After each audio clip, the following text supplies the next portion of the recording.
Ben had just finished a grueling double shift and could hardly keep his eyes open as he stepped into the creaky old elevator of the office building. The familiar hum of the machinery accompanied him as the elevator began its descent. The dim overhead light flickered erratically, adding to the eerie silence of the ride. He leaned against the cold metal wall, staring at the floor indicator. 16, 15, 14. Then the elevator jerked to a sudden stop. The soft chime signaling a new floor echoed, and Ben blinked at the glowing number above the doors, 13. Ben's stomach churned. His building didn't have a 13th floor. He glanced around the cramped space, hoping it was just a malfunction. But before he could press the emergency button, the door slid open with an unsettling hiss. Before him stretched a dimly lit corridor. Ben's instincts screamed for him to stay put, but his curiosity got the better of him. He leaned forward slightly to get a better look, his fingers hovering over the close button. That's when he heard its soft, deliberate footsteps echoing down the corridor, growing louder. He scrambled to close the doors, jabbing the button frantically. The elevator didn't budge. The intercom above him crackled to life, filling the tiny space with static. And then, a whisper emerged from the noise. "Hey, I am behind you." Ben froze, his hand still on the button.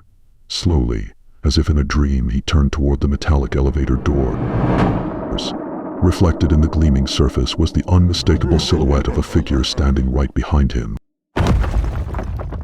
The elevator jolted violently, later plummeted downward at an alarming speed. When it finally reached the lobby, the doors opened with a soft ding. Ben stumbled out, trembling, and spun around to face the elevator. It stood there, empty, as if nothing had happened. The hallway was silent except for his ragged breathing.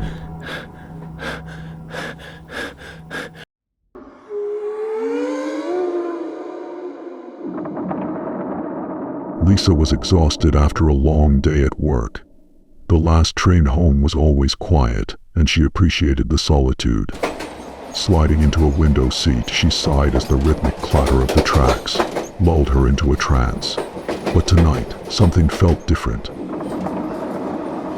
The carriage was unusually empty, and the lights overhead flickered occasionally, casting fleeting shadows.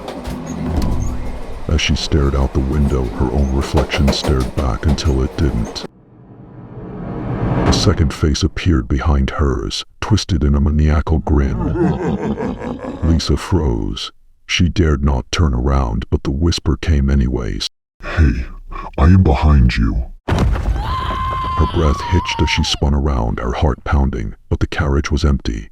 A faint rustling sound came from behind her again, growing louder and closer.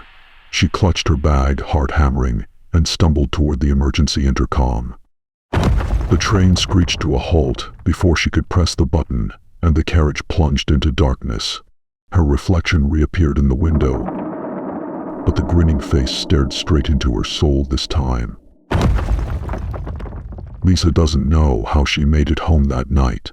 The train's final stop, the dim corridors, the empty platform, all are a blur. But the chilling presence of that face lingers, haunting her every ride since.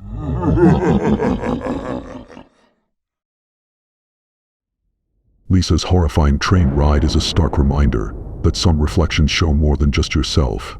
Even now, she hesitates to glance at her reflection when traveling alone. What about you? Could you look behind you in that situation? Our next story takes us to a seemingly haven. A library where Tom's late-night study session turned into an encounter with the unknown. But before we continue, if you're enjoying these stories, remember to like this video and subscribe to stay updated on more terrifying tales.